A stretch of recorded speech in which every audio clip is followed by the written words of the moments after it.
face. Back Yeah, I in know. 1994. I know. Try getting dressed in there. All right, we'll open up to your questions. Go ahead. You got any injury updates for us, Sean, over the first 2 days? No, I think we've been, about the same as we started.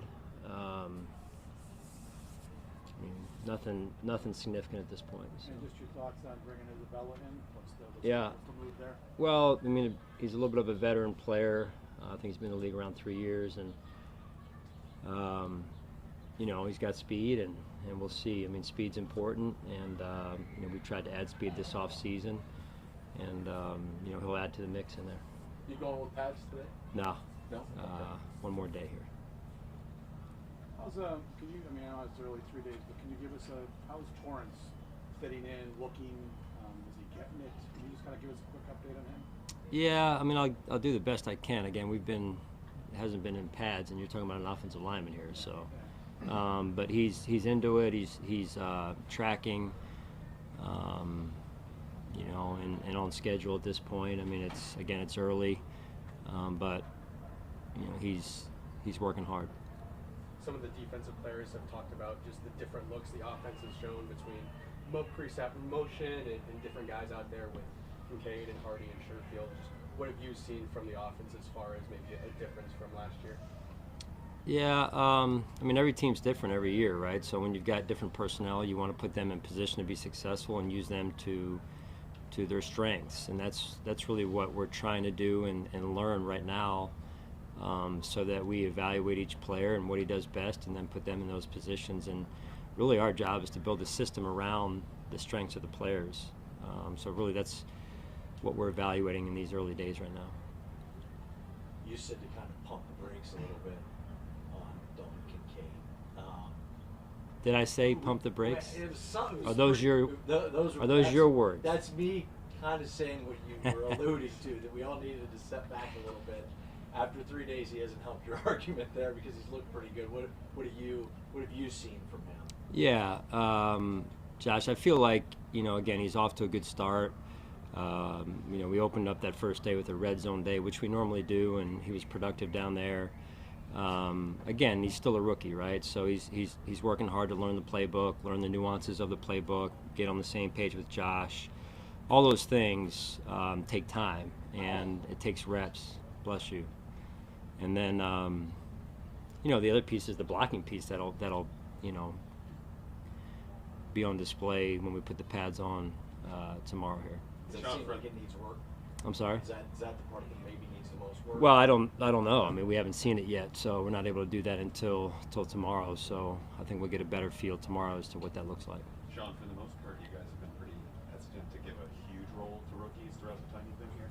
What boxes kind of need to be checked in order for that role to be a little bit bigger than what you normally go through in a year? Yeah, you got to earn it, just like everybody else. But when you're a rookie, that it just takes a little bit more time to earn that, and it's not intentionally that we do that. It's just the major thing is trust. You're giving someone the keys to the kingdom, so to speak, and the players around them more than anything have to trust them that they're going to execute and be where they're supposed to be when they're supposed to be there, as it relates to, in this case, a receiver or a tight end. And but overall, just that's part of what, when you're a rookie, you want to do is endear yourself to your teammates by doing your job and doing it on a consistent basis. When it comes to Micah and Jordan, how rare and valuable is it to have those two guys together for so long in this, essentially what is the same defense? Yeah,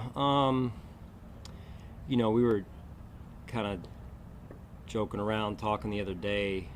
I think I pointed out that Lorenzo was here, and Lorenzo, one of the guys, along with many others that helped us get this thing going a few years ago, and Micah quickly pointed out after the fact that he and Jordan were here then as well, and they feel like maybe I'll be saying the same thing about them at some point, which is true. They've been big time catalysts for what we've done and the success that we've experienced. When we got this thing going in 2017. And to have them, Jordan's contract situation was up in the air a year ago. and then Micah he didn't know if he was going to play again after the neck injury. What is it like for you to have them, this team, to have them back together again for at least one more year? Right. I mean, again, I'll forever be indebted to those guys, and they've handled themselves with class. You know, they're leaders on our football team because of the way that they've handled themselves. And, you know, they're passionate about the game, regardless if it's here or not. They're passionate about football. They're passionate about being the best that they can be on the field and off the field. And it's been a joy to watch them grow as men, and, you know, and how they've handled their families and life at home. Sean, you talked once. Go ahead. What type of player and person is Kingsley Jonathan? He has an interesting story, being born and raised in Nigeria and then coming over to the United States. He has makes a lot of sacrifices in order to try and make a dream of making an NFL roster come true. Right. You know, pretty, I don't want to say unique, but different story for sure. But a lot of these guys too, I would say, Maddie, there's a lot, these guys are real people. They're human beings, right? And they put a lot on the line when they go out there on that field every day. And sometimes we take that for granted. They play with pain. They sacrifice things at home to be here. They have families also that they want to be around, but they understand that this is their job and their livelihood as well. So my hat goes off to those guys and what they go through on a daily, weekly, and yearly basis, because it's not easy.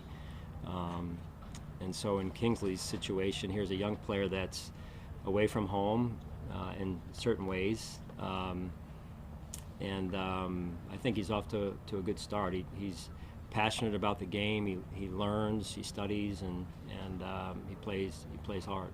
Sean, you talk about players earning chances, but you also need to see them in circumstances, like for, say, the middle linebacker spot. Is that all on an earned basis to get snaps in these practices, or is it a combination of that and maybe you have a plan as how you get to see everybody who's getting their shot there? Yeah, we start that way, Mike, with a plan, and then from there it's, you know, we want to be able to stay consistent, and I think that's important, you know, as much as we can, for as long as we can, to stay consistent. After that, it's earned. You know, if you take advantage of the opportunities you're given, you'll get more. But if you don't, maybe not on the first chance, but after that, you know, we're going to have to, you know, make some adjustments to playing time and opportunities. Because of how much is on the plate of the middle linebacker, is there an ideal time where you'd like to get that settled, or could you play this all the way out through 3 preseason games and even when the roster is set? Yeah, no, I'd like to get it settled at some point. I've got a rough estimate in my mind, but we're not there. We're not even close. Again, still today working without pads, but really just trying to evaluate right now who has the best command and who can lead our defense. Hey, Sean, along that same line, Spector got some first-team reps the other day. Yeah. That's the guy that everyone's not really paying attention to. I mean, everyone's looking at Ballard and Dodson, maybe AJ. Can you maybe give us a little thought on Spector, a 7th-round pick? Yeah, I mean, you know, last year he did some good things for us, mostly on special teams. He's got a good feel for the game, and you know, unfortunately, he was a little banged up in the spring, so he didn't quite get the opportunities that we, or I'm sure he had hoped for.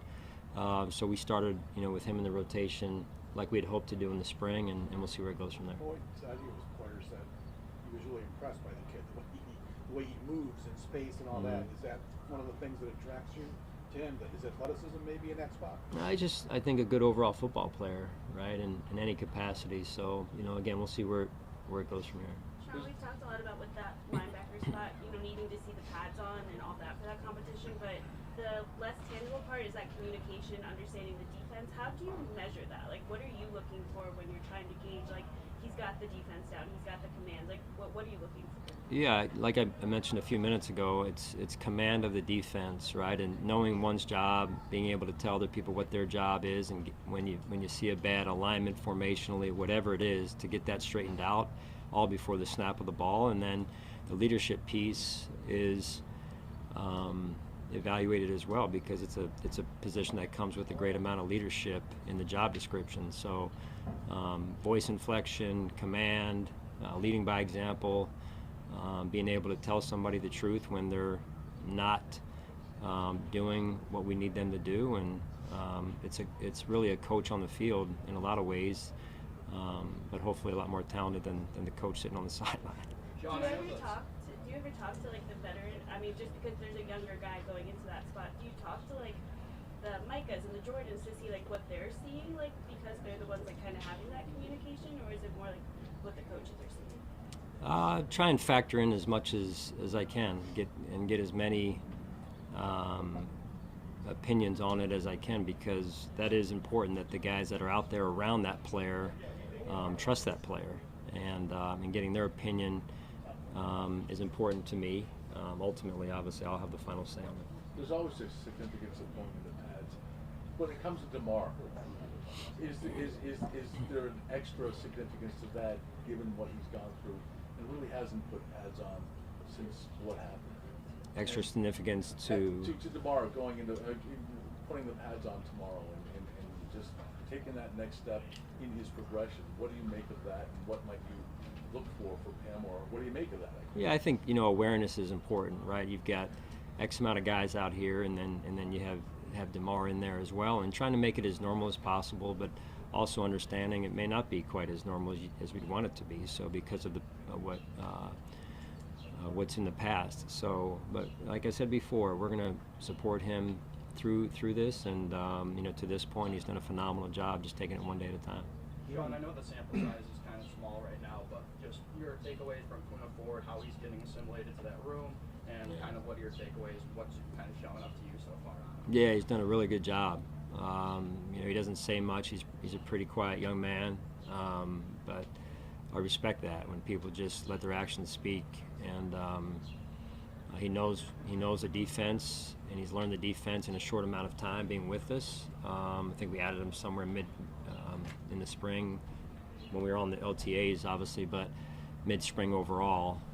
So I have a lot of respect for him and his game.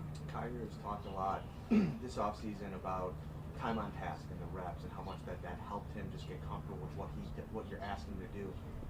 What's been your impressions of how he's come in and kind of transitioned from the spring and now here in early training? Yeah, I think that's going to be an interesting position to watch, is that corner position, and it's a question that we have to get answered. And I think Kyer is doing some good things, as well as Christian, Dane. So I think that battle will continue, and I'm excited to watch it unfold. A few days ago, there was a time in practice when Tre'Davious was down on his knees and flipped straight up to his feet. Seems pretty confident in that knee. Where do you see him on the timeline as getting back to being that elite shutdown quarterback? Yeah, we all know, even though I don't think any of us are doctors, myself for sure, I'm not a doctor, the first year coming off an ACL is, for as long as I've been around it, is, there's going to be challenges, and my hat goes off to Trey and the way he pushed through those, because it's a mental challenge sometimes as much as a physical challenge, in terms of just the resiliency it takes to day after day after day not only get yourself ready to play, but also rehab, continue to rehab your knee. And he's been steadfast in his approach, and I would say that continued through spring, and then really in the time off between spring and even now, I've seen progress, and that's due to his hard work. John, how about Shane Ray? What are your impressions of his performance early in camp? Yeah, I love his energy. I think he's got good juice. I think he's got understanding of the defense as well, especially being he's only been with us a few months here now, and it seems like he loves to play, which is admirable. That's good. Thanks, Sean.